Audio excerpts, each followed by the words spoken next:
지난 시간에 이어서 보면 율법이 있다고 해서 그 율법 때문에 유대인들이 죄에서 자유롭게 살아가고 있다라고 말할 수 없다라는 것을 보았죠. 유대인이나 헬라인이나 그 어떤 사람이든지 다 죄인이고 하나님의 은혜가 필요한 사람들이다 라는 것을 말합니다. 저번 시간에 말한 것처럼 우리가 기도하면서 내 기도와 내 생각과 내가 만든 그림과 내가 만든 어떤 미래 이런 것들을 다 가지고 그게 선해 보인다고 하나님 이렇게 해달라고 그렇게 간구하며 기도하며 나아갈 때가 참 많죠. 순간순간마다 내가 보기에 옳은 게 선한 것이다 라는 것을 고집하는 우리의 그 습성이 이 우리 안에서 참 뿌리 뽑히질 못해요. 그래서 광야에서도 이스라엘 백성이 결국 그 광야에서 40년을 보내게 된 이유가 계속해서 자신들이 볼 때는 이거 아니라는 거죠. 이건 악하다라는 거예요. 하나님 이렇게 하면 아니라는 거죠. 그러다 보니까 자신들이 보기에 옳은 길로 자신들이 원하는 대로 움직여줄 신이 필요한 거지 이 하나님 필요 없다 그래서 금송아지 만든 거 아닙니까? 광야에서 줄다리기를 한 거죠. 끝까지 내가 보기에 좋은 것을 하나님 들어줘야 된다라고 내가 원하는 하나님 신이 되어야 한다라고 내가 원하는 계획이 좋기 때문에 이것대로 되어야 된다고 그렇게 주장했던 것이 결국 이스라엘 백성의 모습이었죠. 선악을 판단하는 주체로서의 자신을 포기하지 못하는 것입니다. 내가 생각하는 근사한 미래, 내가 원하는 인생, 멋진 어떤 모습, 그것을 오히려 십자가에 못 박아야 되고 그 다음에 하나님이 선한 길로 나를 인도해 가실 거라고 고백하게 되는 거. 이거 자체가 쉬운 일이 아니기 때문에 내가 매일 죽노라라고 말하는 그 사도 바울의 고백이 있는 거 아닙니까? 그러니까 믿음이라는 게 결국은 내가 원하는 것이 이루어질 것을 믿는 믿음이 아니라 그 믿음이라면 매일마다 새벽 기도하고 매일마다 부르짖고 철야 예배한다고 해서 그게 선한 믿음이 될 수 없는 거죠. 하나님과의 줄다리기 열심일 뿐이지 하나님을 믿는 믿음은 아니니까. 근데 우리가 많은 경우에 이제 기도원에 가면은 그런 식의 믿음을 많이 보죠. 네가 원하는 것을 가지고 끝까지 부르짖어라. 입을 크게 벌려라. 하나님이 들어주신다. 근데 우리의 기도의 대상은 하나님을 따라가기 위해 내가 죽고 내가 포기하는 거지. 내가 원하는 대로 하기 위해서 하나님의 뜻을 꺾으시라고 말하는 게 아니라는 겁니다. 시편 23편의 고백이 사실은 우리가 여태까지 봤던 로마서의 내용을 굉장히 잘 요약하고 있어요. 1절부터 3절 보면 여호와는 나의 목자시니 내게 부족함이 없으리로다. 그가 나를 푸른 풀밭에 누이시며 쉴만한 물가로 인도하시는도다. 내 영혼을 소생시키시고 자기 이름을 위하여 의의 길로 인도하시는도다. 여기 보면 그분의 길, 의의 길이라고 하지 나의 길이라고 말한 적은 없어요. 내가 원하는 길, 내가 가고자 하는 길을 순탄케 하시고 형통케 하셔서 내가 여호와를 목자로 따른다라고 말하고 있지 않다라는 거죠. 하나님은 의의 길로 나를 인도하시지 내가 계획하는 길로 인도하신다라는 말을 하지 않습니다. 그 의의 길로 인도하시는 길, 하나님의 길로 인도하시는 그런 하나님을 내가 따라가면서 부족함이 없다라는 거예요. 여기서 많은 사람이 착각하죠. 여호와는 나의 목자시니 내게 부족함이 없으리로다. 아, 내가 원하는 소원들과 내가 기대하는 것들과 내가 원하는 미래를 다 이루어 줄 거기 때문에 여호와를 따라가면 내게 부족함이 없다. 그 이야기가 아니라는 거예요. 내가 만드는 길을 따라가는 게 아니라 목자의 길을 따라가다 보니까 내 고집과 내 생각이 죽어야지만 이 일이 벌어지는 거죠. 그러다 보니까 이 목자가 인도하는 길을 따라가는데 이게 다 내가 보기에 좋은 길, 순탄한 길, 형통한 길, 안락하고 편안하고 평안한 길이 아닐 수도 있다는 거죠. 그러니까 4절 아닙니까? 내가 사막의 음침한 골짜기로 다닐지라도 해를 두려워하지 않을 것은 주께서 나와 함께 하심이라. 주의 지팡이와 막대기가 나를 안위하시나이다. 주께서 내 원수의 목전에서 내게 상을 차려주시고 기름을 내 머리에 부으셨으니 내 잔이 넘치나이다. 이 구절이 사실은 그냥 하나님의 은혜입니다 이렇게 생각하기 쉽지만 사실 보면 분명히 여호와는 목자고 나는 양이고 그분의 길을 졸졸 따라가는데 내가 원하는 대로 형통하고 순탄하고 잘되고 축복받는 길이 아니라 따라갔더니 왜 사망의 음침한 골짜기가 나오다라는 거죠. 거기다가 따라갔더니 근사한 초원과 무슨 풀밭이 있는 게 아니라 거기에 원수가 내 앞에서 아주 딱 버티고 있는 그런 상황까지도 벌어지는 길이었다라는 거예요. 하지만 그래도 그 길을 따라간다라는 거죠. 이 이야기가 뭐냐 하면 결국 하박국의 고백 아닙니까? 주님 따라갔는데 비록 무화과 나무가 무성하지 못하고 포도나무에 열매가 없고 감람나무에 소출이 없으며 밭에 먹을 것이 없으며 우리의 양이 없으며 외양간에 소가 없을지라도 사망의 음침한 골짜기를 지나가고 원수가 앞에서 떵떵거리는 일이 있다 할지라도 18절에 나는 여호와로 말미암아 즐거워하며 나의 구원 하나님으로 말미암아 기뻐하리로다. 이게 하박국의 얘기 아니에요? 없고 할지라도 나는 하나님으로 말미암아 즐거워하고 하나님으로 말미암아 기뻐하겠다. 이 고백이 하박국의 마지막 마무리죠. 근데 시편도 어떻게 끝납니까? 23절에 내 평생의 선하심과 인자하심이 반드시 나를 따르리니 내가 여호와의 집에 영원히 살리로다. 내 삶에 내가 사망의 음침한 골짜기를 가고 원수를 겪는 일이 있다 할지라도 하나님은 내 평생의 선하심과 인자하심으로 나를 이끌어 가시는 분이다 라는 걸 마지막에 고백하는 거예요. 하박국이 없어도 즐거워하겠다라고 이야기한 근거는 뭐냐 하면 하나님이 어떠한 분인지를 알기 때문에 내가 여호와로 말미암아 즐거워할 수밖에 없다라고 말하고 있다는 거죠. 여러분, 하나님이 어떠한 분이신가를 알아가는 거, 그리고 그분을 전적으로 신뢰하는 그런 믿음, 그게 율법이 있다고 해서 자동으로 되는 건 아니라는 겁니다. 율법을 통해서 하나님이 어떠한 분이신지를 알게 되고, 그래서 하나님이 너무나도 좋기 때문에 그분의 말씀을 따라가는 그런 삶으로 율법이 그 이스라엘 백성들을 이끌어가지 못했다라는 거예요. 오히려 유대인들이 그 율법을 가지고 자신이 생각하는 그림과 자신이 생각하는 방향으로 말씀을 가져다가 끌어다가 쓴다라는 거죠. 우리가 전에도 이야기했잖아요. 저번 시간에도 성경 일독하는데 복이라는 단어, 기쁨이라는 단어만 형광펜으로 쳐놓고 하나님 여기 있는 말씀대로 역사하옵소서. 그럼 매일 기도한다면 그게 율법을 달달달 알지만 그 율법을 자신들이 원하는 대로 사용하는 유대인들과 하나도 다를 게 없다는 거죠. 어떻게 보면 더 악한 거죠. 그 말씀을 가지고 자신의 이익을 도모하려고 하는 거니까 남들한테도 그 말씀을 가지고 이렇게 하나님 이렇게 말씀하셨잖아 이렇게 이야기하는데 사용하고 말입니다. 그래서 오늘 1절에서 3절 보면 이런 말씀이 있어요. 그런즉 유대인의 나음이 무엇이며 할례의 유익이 무엇이냐. 범사에 많으니 우선은 그들이 하나님의 말씀을 맡았음이라. 어떤 자들이 믿지 아니하였으면 어찌하리요. 그 믿지 아니함이 하나님의 미쁘심을 패하겠느냐. 지금 이야기는 뭐냐면 율법과 할례라는 거 주신 것 자체 그렇다고 무의미한 거냐 아니라는 거예요. 유대인들이 율법과 할례를 가지고 왜곡시키고 자신들이 변질시켜서 자신들의 이익에 맞추어 그것들을 휘두르고 바리새인들이 자신들이 먹고 잘 살고 다른 사람들한테 존경받으려고 그 말씀을 가지고 휘두른 거 아닙니까? 그렇다고 할지라도 율법 자체가 문제가 있느냐? 아니라는 거예요. 바리새인들이 율법을 가지고 외식과 위선을 떨었지만 그렇다고 할지라도 하나님이 율법을 주셨을 때 그 율법을 주신 하나님의 신실함과 그 선하심 자체가 아무 의미가 없는 거냐? 아니라는 거죠. 다시 말해서 하나님이 율법을 주셨는데 그 율법을 가지고 엉뚱한 짓을 하더라도 하나님이 그 피조물 인간에 대하여 하신 선한 계획은 결코 중단될 수 없다라는 거죠. 그래서 시편 23편 우리가 맨 마지막에 이런 말 있잖아요. 내 평생의 선하심과 인자하심이 반드시 나를 따르리니 내가 여호와의 집에 영원히 살리로다. 이 이야기는 뭐예요? 하나님이 이러한 사람이라 할지라도 이런 유대인들의 잘못된 패악에도 불구하고 우리가 하나님의 선하심을 알면서도 여전히 내 뜻대로 하나님을 조종하려고 하는 그 의지를 포기하지 못함에도 불구하고 하나님은 신실하셔서 우리를 바꾸고자 하시는 그 하나님의 열심을 포기하시지 않는다는 뜻이에요. 그래서 결국 무슨 일까지 하신 거예요? 율법이 안 되니까 예수님까지 보내셨다. 이 이야기를 하는 거죠. 하나님 미쁘시다라는 거예요. 유대인들이 지금 엉망으로 율법을 가지고 그런다 할지라도 하나님은 어떻게든 우리를 다시 되돌려서 에덴 동산에 있었던 하나님과의 친밀한 관계 속으로 우리를 다시 끌어올리는 일을 포기하시는 분이 아니라는 거죠. 그 4절에 그럴 수 없느니라 사람은 다 거짓되되 오직 하나님은 참되시다 할지어다. 기록된 바 주께서 주의 말씀에 의롭다 함을 얻으시고 판단 받으실 때 이기려 하심이라 한 것 같으니라. 하나님이 지금 어떻게 보인다 할지라도 결국 하나님은 궁극적인 선을 만들어내시는 분이다. 그분만 참되시다. 결국 나중에 보면 그분이 하시는 일이 반드시 옳을 수밖에 없다라는 이야기를 하는 거죠.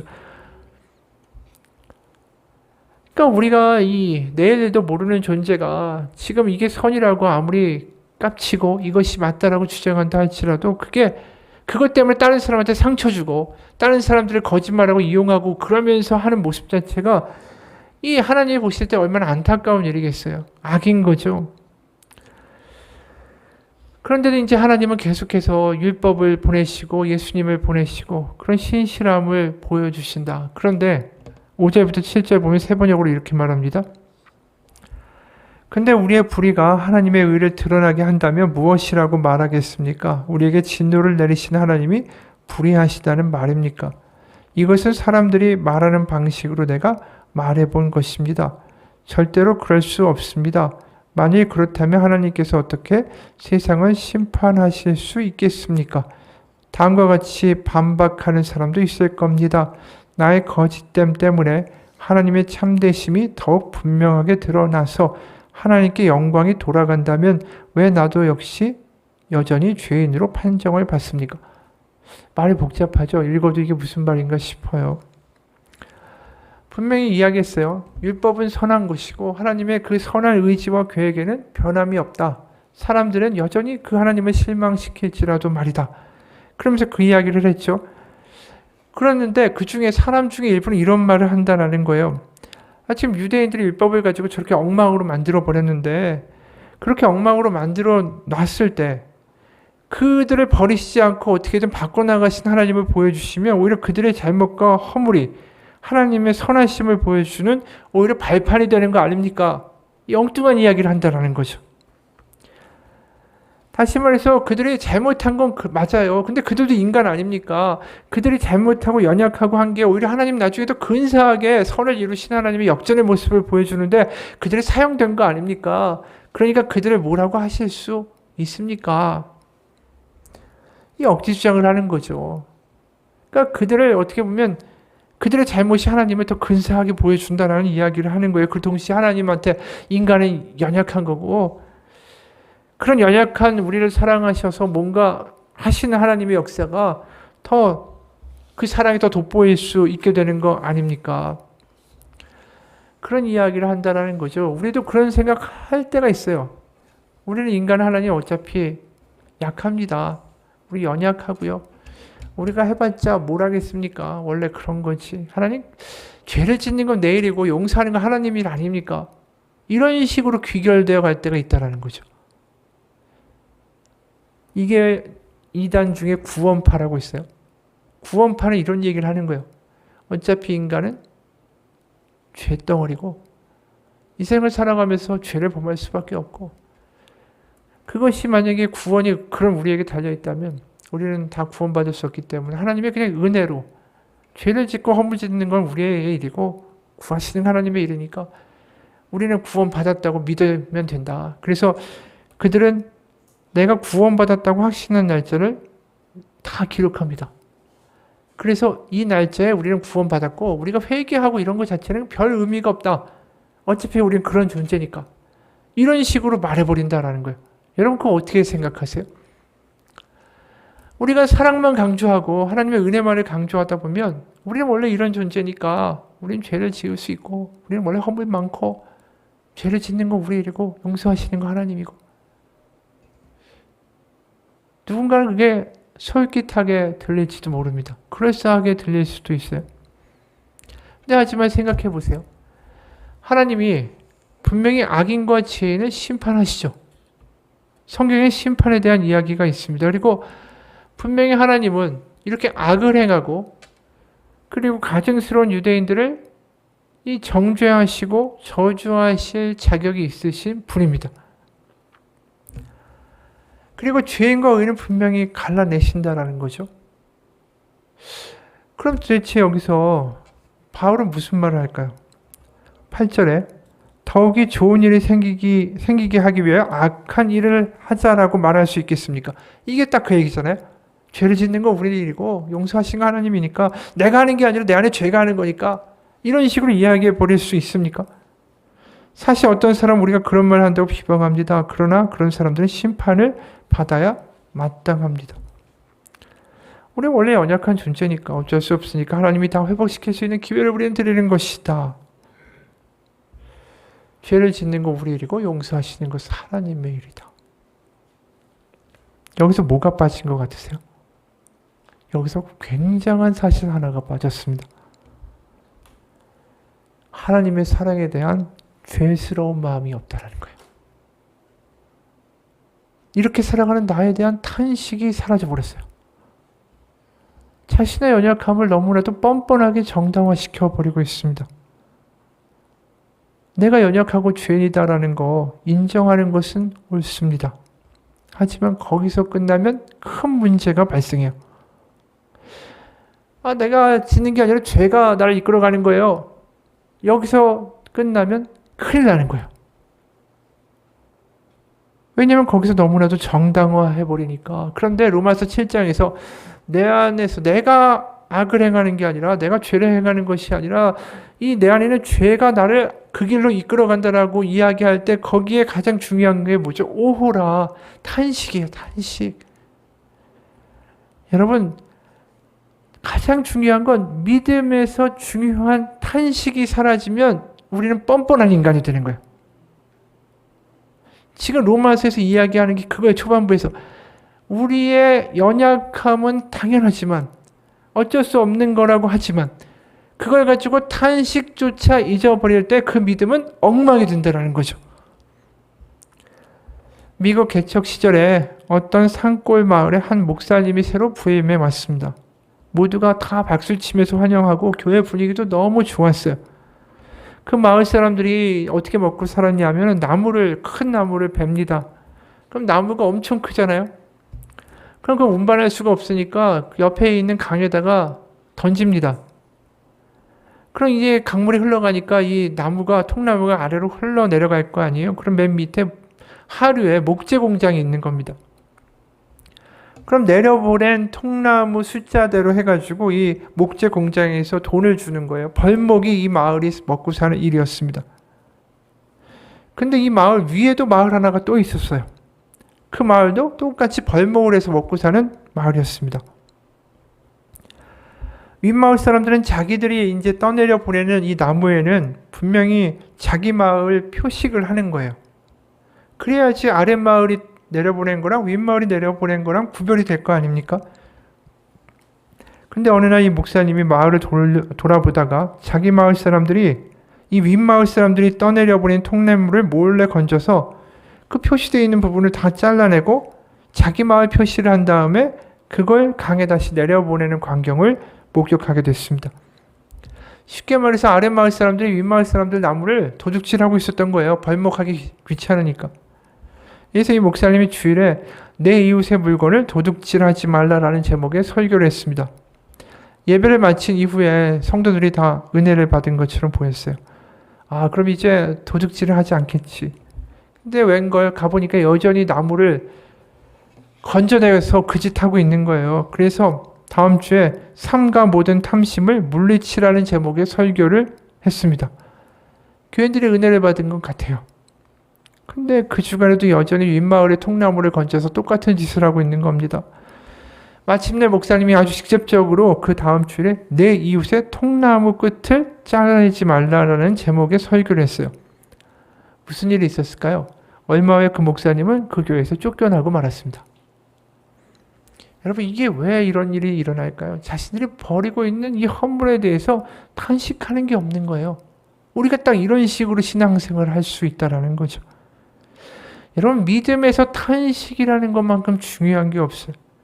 우리가 모자라요. 좀 무능해요. 하지만 그걸 당연하게 생각하는 것이 아니라 우리의 실패나 우리의 무능력에 대해서 탄식할 수 있는 거, 아파하는 게 믿음이라는 거죠. 왜 그럴까요?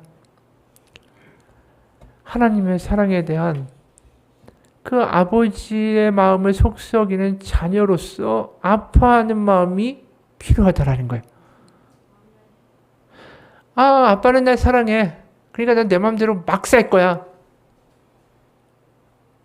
아이가 자기를 절제할 수 있는 능력이 없다라는 것은 아빠도 알아요. 하지만 아이가 그렇게 막 사는 게 아빠 보기에 선한 걸까요? 아니죠. 내가 하는 행동이 나의 부모님을 얼마나 마음 아프게 할까, 그게 느껴질 때 그 아이는 철들었다고 말할 수 있는 거 아닌가요? 하나님도 마찬가지예요. 우리가 스스로 완벽하고 선해져서 모든 것을 정말 하나님 뜻대로 선악을 구별하여 일할 거라고 생각하시지 않습니다. 하지만 내가 하는 이 행동이 하나님의 마음을 얼마나 아프게 할까? 그거 조금이라도 느끼는 것이 믿음이에요. 한 이야기를 소개합니다. 예수님은 내 죄 때문에 십자가에서 피를 흘리시는데 나는 계속 그 죄를 즐기고 있다면 예수님의 수고와 희생을 모르는 것이다. 죄에 대한 하나님의 고통을 느껴야 한다. 죄를 지었을 때 하나님의 심판 때문에 두려워 움츠러들었다가 시간이 지나면서 점점 다시 내 마음대로 하면 평생 진정한 변화는 불가능하다. 어떤 아이가 남의 물건을 훔치는 죄를 가지고 있다면 그 아이의 엄마는 고통스러울 것이다. 아이의 죄는 아이만의 문제가 아니라 엄마의 문제도 된다. 엄마가 여러 번 타일렀으나 아이는 엄마의 고통을 이해하지 못하고 계속해서 죄를 저질러서 결국 소년원에 가게 되었다. 그때 아이의 엄마가 겪는 고통은 이루 말할 수가 없다. 그런데 아이는 엄마의 고통을 전혀 못 느끼고 재수 없어서 들켰어 라고 생각하면서 자기를 찾아온 엄마에게 함부로 대한다. 아이가 엄마의 고통을 공감할 수 없다면 그는 앞으로 당연히 더 큰 범죄자가 될 것이다. 하지만 그가 엄마의 고통을 조금이라도 이해하고 자신의 삶을 다르게 살아가려고 한다면 분명히 다른 길로 가게 될 것이다. 어느 유명한 뮤지션 음악가가 마약을 끊지 못해서 감옥에 몇 번이나 갔다. 그는 정말 어렵게 마약을 끊었는데 몸에서 온갖 괴물이 나오는 것 같았다라고 말한다. 그는 어느 인터뷰에서 어머니가 자신을 면회 올 때마다 점점 더 늙어가시는 것을 보고 마약을 끊기로 결정했다라고 말했다. 우리의 죄는 우리의 문제만이 아니다. 바로 예수님의 문제다. 그렇기 때문에 예수님께서 우리의 죄를 위하여 그분의 생명을 바치셨다. 나만의 문제라고 말하지 말라. 아들의 죄 때문에 울고 고통스러워하는 엄마를 향해 이건 내 문제일 뿐이에요 라고 말하는 것이 얼마나 엄마를 고통스럽게 하는지 생각해 보라. 정신을 차려야 된다. 나의 죄는 예수님의 문제가 된다. 나의 죄가 예수님을 또다시 피 흘리게 한다. 그러므로 우리는 죄를 생각할 때마다 여전히 고통스러워하신 하나님의 고통을 느껴야 한다. 나의 죄에 대한 하나님의 고통을 느끼지 못하면 영원히 죄를 즐기는 철부지가 된다. 지금 사도 바울이 이야기하는 게 그거예요. 우리는 연약하니까요. 죄를 짓는 건 우리 일이고 용서하신 건 하나님 일이잖아요. 이런 식의 뻔뻔함이 아니라 우리의 죄가 우리의 허물이 우리 위해 죽으신 예수님의 그 사랑과 그 마음을 얼마나 아프시게 하는 것인가에 대하여 느낄 수 있어야 된다는 걸 하는 거죠. 그래서 9절에 그러면 어떠하냐 우리는 나으냐 결코 아니라 유대인이나 헬라인이나 다 죄 아래 있다고 우리는 이미 선언하였느니라. 이 이야기는 뭐죠? 유대인이나 헬라인이나 그 어떤 자들이라도 지금 하나님의 마음을 아프게 하는 짓들을 하고 있다는 거예요. 다시 말해서 아버지의 마음을 속상하게 하는 엉터리 같은 자녀들일 뿐이라는 거죠. 그리고 한마디로 이렇게 시편을 이용해서 말합니다. 10절부터 18절 기록된 바 의인은 없나니 하나도 없으며 깨닫는 자도 없고 하나님을 찾는 자도 없고 다 치우쳐 함께 무익하게 되고 선을 행하는 자는 없나니 하나도 없도다. 그들의 목구멍은 열린 무덤이요 그 혀로는 속임을 일삼으며 그 입술에는 독사의 독이 있고 그 입에는 저주와 악독이 가득하고 그 발은 피 흘리는데 빠른지라. 파멸과 고생이 그 길에 있어 평강의 길을 알지 못하였고 그들의 눈앞에 하나님을 두려워함이 없느니라 함과 같으니라. 그렇죠. 하나님이 이 세상을 보실 때 그분이 천지를 창조하시고 보시기에 좋았더라고 하셨던 그 기쁨은 느낄 수가 없습니다. 우상을 섬길 뿐 아니라 하나님을 저주하고 하나님이 어디 있어? 이렇게 말하고 서로가 서로를 뜯고 물어 죽이는 그런 세상이 된 거죠. 뭔가 하나님의 마음을 시원케 해드리고 그분의 사랑에 걸맞게 뭔가 이 감격하며 살아가는 사람들의 모습이 없다라는 거죠. 그래서 율법을 보면 더 분명하죠. 19절부터 20절. 우리가 알거니와 무릇 율법이 말하는 바는 율법 아래에 있는 자들에게 말하는 것이니 이는 모든 입을 막고 온 세상으로 하나님의 심판 아래 있게 하려 함이라. 그러므로 율법의 행위로 그의 앞에 의롭다 하심을 얻을 육체가 없나니 율법으로는 죄를 깨달음이라. 계속해서 지금 바울은 그 강조를 하는 걸 뭘 얘기하죠? 율법으로는 단 한 사람도 죄에서 벗어날 죄인이라는 말에서 벗어날 사람이 없다. 이 아무도 의인은 없어. 다 거짓말하고 다 사람 속이고 입에 독사의 독이 있고 저주가 있고 악독이 있고 파멸과 고생이 있고 다 이런 식으로 살고 있어. 계속해서 우리는 죄인이다 라는 이야기를 하고 있는 거죠. 그러니까 이 부분을 읽으면 굉장히 정말 어떻게 보면 하나의 가능성도 소망도 우리에게 없는 것처럼 보여요. 근데 왜 이 이야기를 할까요?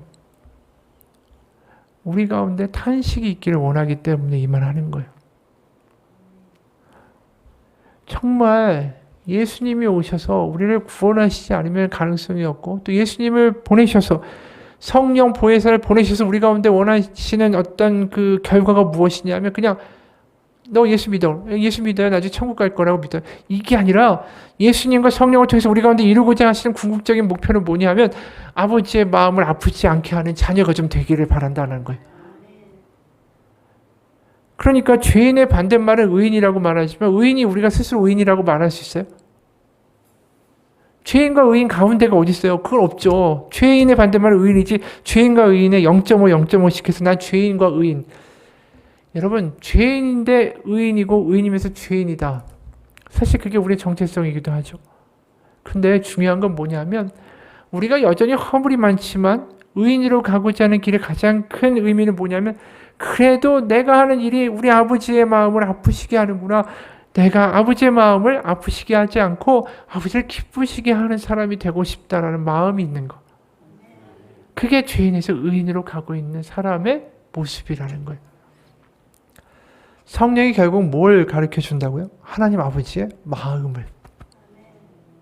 성령은 그냥 은사로서 방언을 하고 예언을 하고 치유를 하고 통변을 하는 그런 은사의 차원이 아니라 아버지의 마음을 알게 하는 게 성령의 역사예요. 그러니까 우리가 성령을 받으면 어떤 일이 벌어지죠?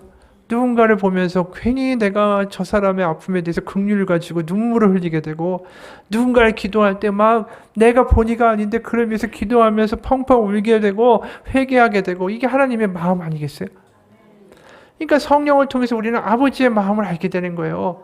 그러면서 철이 드는 거고 성령 충만하다라는 것은 철이 들었다는 이야기예요. 아버지의 마음을 조금 알아가는 자녀. 누군가를 보면서 저렇게 살면 하나님이 아파하실 텐데 하나님이 저 사람을 너무 긍휼히 여기시는구나. 이런 마음들. 그러니까 이 땅에서 예수님이 하나님의 장자, 믿음의 장자, 그 믿음의 맏아들이 되신 이유가 뭐냐면 그 하나님의 마음을 알고 이 땅에서 그 마음을 가지고 사역하셨다라는 거죠. 그래서 어느 교수님이 이런 글을 썼습니다. 성령은 먼저 우리 자신의 영적인 빈곤과 공고함을 보게 하신다. 우리를 채우시기 위해 먼저 우리를 비우신다. 우리 안에 텅 빈 공간이 성령의 충만을 부르게 된다. 우리의 빈곤이 성령의 부요함을, 우리의 무능이 성령의 능력을 초청한다. 자신이 처절하게 무력하고 빈곤하다는 사실을 절감하면서 자기 안에 이 허무함을 고백할 수 있는 사람이 성령 충만할 수 있는 적격자다. 이야기는 뭐냐면 탄식하는 사람이 적격자라는 거야. 하나님 안에서. 탄식이 없는 사람은 성령 충만함을 받을 수가 없다라는 거죠. 그래서 7장과 8장을 넘어갈 때 7장의 끝은 오라 공고한 자로다. 완전한 탄식이에요. 8장은 어떻게 되죠? 우리가 제자를 하면서 8장을 열심히 외우라고 숙제를 시키지만 성령의 생명의 법이 너를 죄와 사망의 법에서 해방하였다라고 끝나버려요. 갑작스러운 반전과 기쁨으로 옮겨간다라는 거죠. 여러분, 우리가 성령 충만하기를 원한다면 탄식부터 회복돼야 돼요. 하나님의 은혜가 우리를 사로잡기 원하면 탄식부터 회복돼야 돼요. 우리의 가정과 우리 아이들을 향한 탄식이 회복돼야 되고 나를 향한 탄식이 회복되고 그래서 울 수 있어야 거기서 하나님의 은혜가 시작되는 거예요.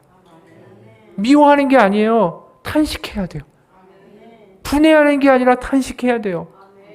우리가 억울하고 화나서 이 자리에 와서 기도하려고 한다면 기도의 시작이 잘못된 거예요. 탄식할 수 있는 마음이 시작돼야 돼요. 그 탄식이 나 때문이든 아내 때문이든 아이 때문이든 우리 교회 때문이든 나라 때문이든 간에 탄식이 시작된 곳에 하나님의 성령의 역사, 하나님의 은혜의 역사, 변화가 시작될 수 있는 거예요. 그렇기 때문에 아까 말한 대로 죄를 짓는 거 우리 일이고요. 용서하신 거 하나님의 일이에요. 이런 멍청이 같은 이야기가 아니라, 이런 뻔뻔함이 아니라 하나님 앞에 탄식으로 나아갈 수 있기를 축원합니다. 우리 팔복에도 그렇잖아요. 애통하는 자, 의에 줄이고 목마른 자는 복이 있다라고 그랬어요. 거기에 보면 우리가 생각하는 것과 다른 이유가 바로 거기 있는 거예요. 애통하고 의에 줄인 자, 탄식하는 자죠.